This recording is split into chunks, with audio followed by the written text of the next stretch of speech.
Hey, it's me. Welcome to this episode of the Aim Low podcast with me, Dom Lepresti. This episode, more than like any other I've recorded for a long time, feels more like I'm responding to you directly. Because I've had this conversation with a couple of people now where they've checked in after listening to something, they've messaged, they've spoken to me about it personally, and a lot of what I've done recently and put out has been super honest and super vulnerable. It's been closer to the kind of work I like, as I've told you 1,000 times before, where it's like somebody ripping their chest open and handing you what's going on with them. I don't know whether today will feel like this. I'm hoping more than anything else today feels much more conversational. Part of that is going to be the nature of where I am at the moment. So I'm in a hotel room and I had all my recording equipment with me. And as I was sat here thinking about what to do and doing other work and wanting to mix it up and do something different, it was crazy quiet. I was like, Jesus, I'm not going to have this opportunity to record in this nicer space for a while. And I've got just about enough stuff to make this work and have the quality be to a certain standard. Although I would be the first to admit that the audio quality and or video quality does sometimes come second in terms of what I'm wanting to get out. Except now that I've started, as soon as I plugged everything in and as soon as I started testing the levels, there was a cacophony of noise coming from next door, where this might be the first hotel I've been in where they've been doing building work next door. What literally feels like is in the next room. So if you're listening to this, you listening to this, you're an absolute saint for putting up with the noise. And hopefully what I'm providing will give you enough value and or entertainment that you're not bothered by that. And I will do my best in the spirit of you not to be bothered by it. But yeah, with a lot of the content that's been coming out recently, being from more of that vulnerable space and more of that sharing, I think what's going wrong and trying to be sensible in that moment and sensible is not the right word, trying to be authentic. That's, I would say, 2025, everything I've tried to do this year, I've tried to infuse with a sense of authenticity that I feel I've either taken for granted or has been lacking in areas. And I want to show up more, both in body and spirit, kind of authentically. And I think I had a shift away for a long time of trying that everything I shared online was positive.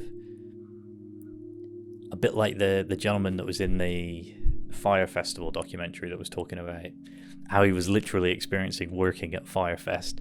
Yet at the time, if you were following his social media or you were following the stuff he'd put out, it was beautiful photos of beaches and the Bahamas. And I think they even showed in the Netflix documentary of it, the caption of like, view from the office today. And it's this beautiful beach. And yet his lived experience of that, we now know, was not one of kind of blissful harmony of being on holiday. And I do think I have tried to avoid only posting a very manufactured, and the key thing is just sharing the good stuff. Yet, I think that has led to an air of, it's just led to a very funny tone, because equally, it's not always healthy to share the negative stuff as it is. So as a result, the work gets stuck in like a feedback loop. Now that's where I've been incredibly lucky and grateful for you to have had other work to be working on for other people. So I don't have to worry about those things. I can just turn up and do my best on whatever project it is. And in continuing to do that this year, wanting to be authentic about it. But what I'm hoping this is in response to what you've been telling me, is to share some of the good stuff, to share some of the good practices. And also, as I went for a little bit of a walk just as a break before doing this, I also want to share what I was thinking about just then and how I'm going to keep working on that. What I would want to share, if some of the more intense, more emotionally vulnerable stuff has been resonating with you, as the person that's been living through that, the first thing is getting the sky above my head. So getting out, walking, just being outside, changing the environment, makes such a massive difference. Improving my diet has been really great, by which I just mean doing things a bit more consciously. I think for a while, as I made improvements in lots of other areas around kind of uses for alcohol or other kind of negative, unhealthy behaviors, I kind of let diet go. You see, I mean, everything that was in, as long as I was exercising, I'd say I could eat what I want. But I think that although that was a very useful tool to get going on things like cutting down the amount of alcohol I was having, eventually that was unsustainable, and eventually it was a new problem to be solved. I once was lucky enough to be told by a guy that was much wiser than I was as a teenager. He gave me a metaphor that really stuck with me about vices. And he talked about people as if we're a big barrel of water. And the barrel of water is constantly filling up, and as a result, the water starts to leak out of all these areas. And as human beings, whenever we plug a leak in the barrel that is us, a new bit of water comes out, a new leak comes out somewhere else, and you need to kind of constantly repair that as best you can. And that was definitely my experience with food, where food became a crutch, and the kind of food I was eating, and bending that back into better shape, and bending it back into better shape in a way that was not impeding a lifestyle, but literally like fueling a better one, was really good as well. Equally on that front, another metaphor I've sort of been relying on, which is a sports metaphor, is the idea of an unforced error, which I'm most familiar with in the scores in tennis, where if you concede a point, and it being from an unforced error, meaning an opponent didn't make you do it. So if you run for a ball that you hit back onto the court and it happens to go wide, that's perceived as a forced error. There was something that happened, because life gets in the way all the time. Whereas if you're struggling with your own serve and you're conceding points to the other player on your own serve, that's seen as an unforced error. Anybody who has any in-depth knowledge of tennis is going to listen to us talking like that and think that that is a gross oversimplification, but it's the one that makes sense in my head. And when I apply that to what's going on with me, my diet's not always going to be perfect. The amount I exercise is not going to be perfect. Maybe I could be reading more. Maybe I could be being careful about the content I'm consuming or the kinds of conversations I'm having. All those things that you and me and everybody else comes up against all the time. But the idea that I'm not committing multiple unforced errors. The reason my brain kind of follows on from this one is I would highlight with the food I was eating. If I'm coming home from work and I've had a hard day and I can't be bothered to cook and I'm a bit overwhelmed and stressed and I'm sort of eating out of a weird sense of boredom and comfort, and while I'm on the way home from work, I either stop or get drive-through at like a fast food place. That, in my opinion, is an unforced error, because, it's not really providing that much value. It's providing very little short-term value. Potentially by the end of the meal, I'm not going to be getting any value from it. So it's better to save those errors for when I'm with other people. Alcohol is another good example. If I'm consuming alcohol with friends and I'm having a good time, or it's for somebody's birthday, no problem at all. Those are things I don't want to cut myself off from in order to enjoy the kind of life I'm leading. But if I'm choosing to have a beer alone, or drinking more excessively alone, there's no need. I'm causing problems for myself that I don't have. Equally, I think those examples are really good kind of unforced errors when it comes to doing something I know is not great. I can equally focused on the kind of unforced errors where I don't do something. So if I have a day off and there's no pressures on me, there's literally nothing planned. If I spend that day, as I know we all can, and I'm sure you can think of times you've done this as well, where you are rotting in bed and you're binge watching stuff. I mean, the time I feel most like a slug is when I'm binge watching something on television and I'm kind of doom scrolling or playing a game on my phone all at the same time. And it is very much the image of a slug. Like, I would be embarrassed if somebody caught me doing that. And the other thing I'm crucially aware of is what I'm not getting any value out of that. It really is just a sort of sensory overload, like a kind of self-hypnosis that you can go through.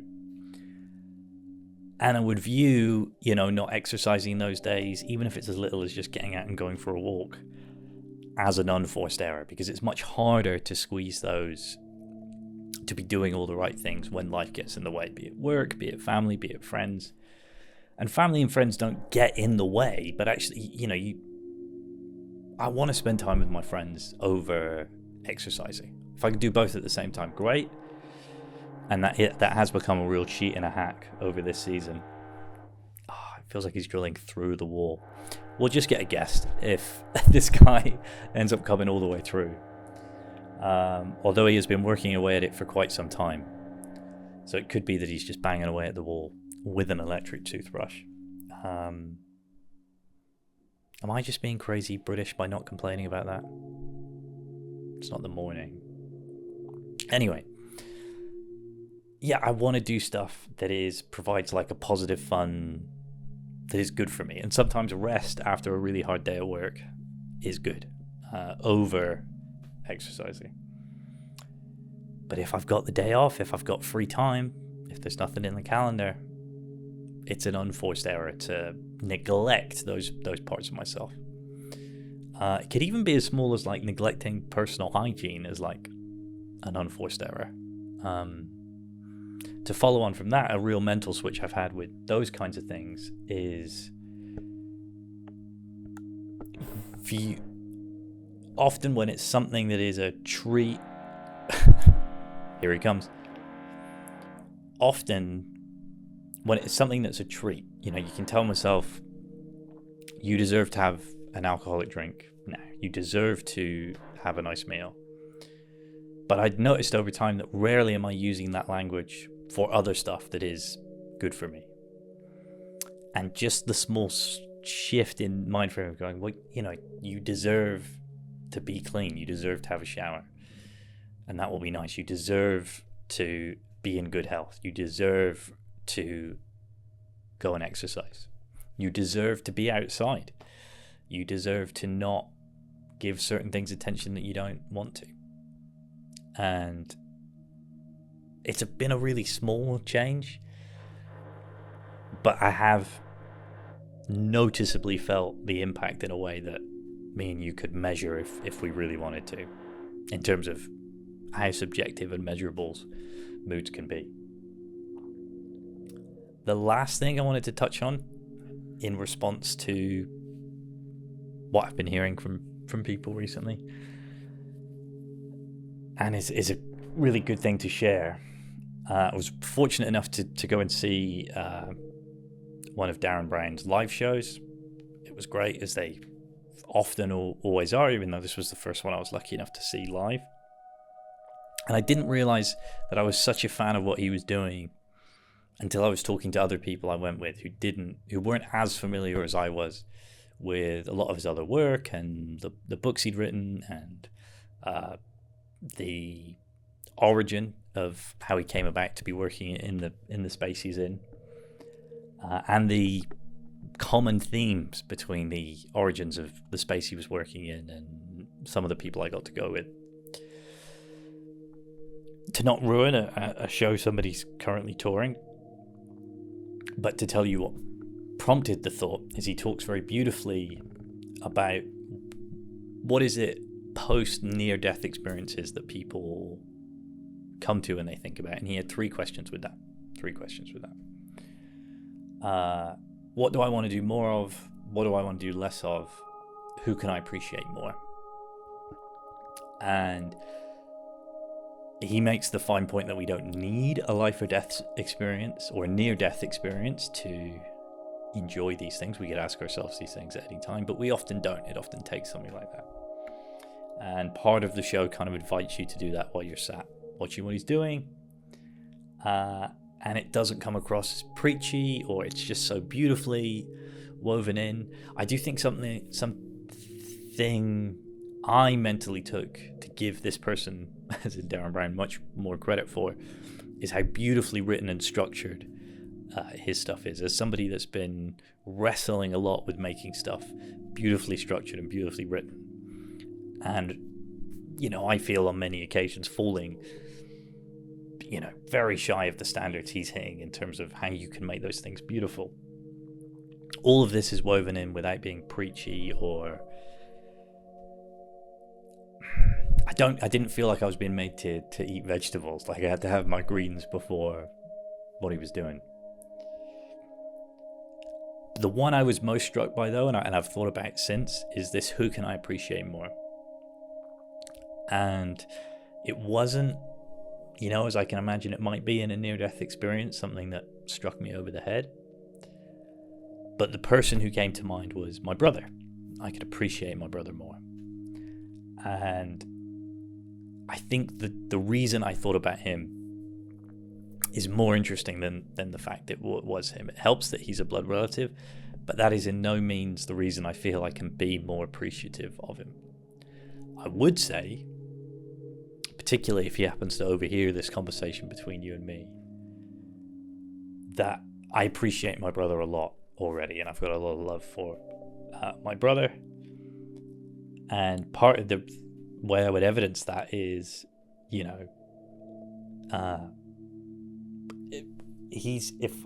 if you are not a blood relative of mine and I call you brother, which I do many people in my life, I'm holding you to the standard of my actual brother. And there's a quality about our interactions and about what he does for me that I hope I do for him as well, but maybe I'll have to ask him, is the notion of like unconditional love. And I haven't put that with him before mentally, even though he is a family member, and there's an assumption that you're supposed to get unconditional love from a family member, but I'm sure you can think of lots of examples and people where that's not the case in everybody's life. So we could be more fortunate for that as well, and more appreciative of that. But it's the nature of his unconditional love that I'm struck by constantly, because I think I do, or have overly subscribed to the kind of the storybook version of that.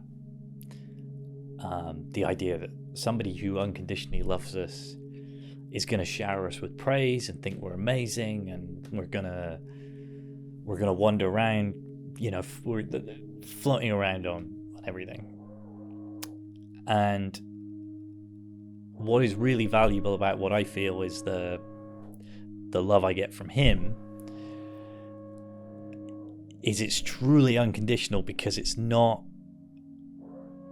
something I have to earn. That's not the right way of phrasing it. You can tell immediately it's the first time I've had to articulate this outside of my own head. I'm super lucky to have been blessed with both success and failures. I couldn't be luckier with both the success and failures I've had.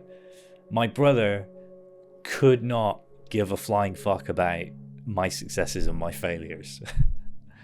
And I've had this proved with him in both directions. When I've shared massive success successes with him, and when I've shared failures with him, it doesn't make him want to spend any more or less time with me. And I'm,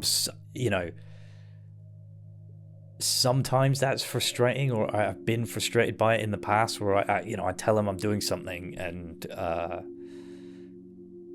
I don't get the reaction that maybe secretly and deep down I was hoping for. Oh, you're great, you've done this. Equally, I've been surprised by what I'll tell this story. I hope it's not too indulgent for you. But I was fortunate enough to be in a TV show a number of years ago, and it was a big part of my life, and I shared that with lots of people, including him. There's no way maybe to an insufferable me at the time, it was, it took a big part of my head, so it was what I talked about a lot.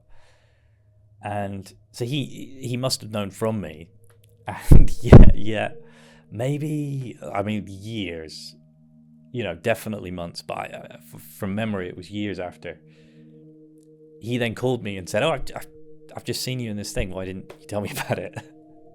And I remember being like, dude, of course I told you about it. It was a big deal for me. And also, as I remember it now, I'm struck by how quick that conversation came and went. He was like, oh, okay, cool. What are you doing today? What are you up to? And God, that is such a blessing. And that is something I need to be more consciously appreciative of, because I think when you are filled with it, when I'm experiencing those feelings in an authentic, real way, people pick up on that. He's very emotionally perceptive, even if it is not immediately obvious, but he is. Yet, had I never had the successes I had, is he somebody who is at the top of the list, and also part of a very small group of people that would love me anyway? And I think, if I never had another success by my standard ever again, he'd treat me just the same, and he'd love me just as much. He'd want to spend time with me just as much. And that is something I can be more appreciative of, and that is a recognizable form of unconditional love that I can point to.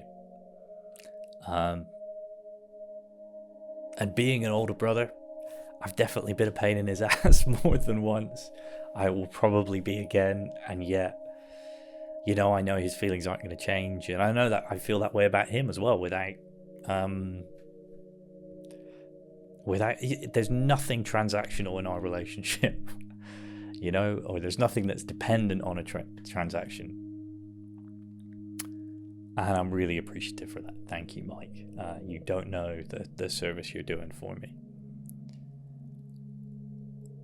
Thank you for listening to this very phone call style, very patience testing episode. They're all kind of patience testing in a way, but with the noise from next door and putting it with another one of my haphazard setups, I'm really appreciative for it.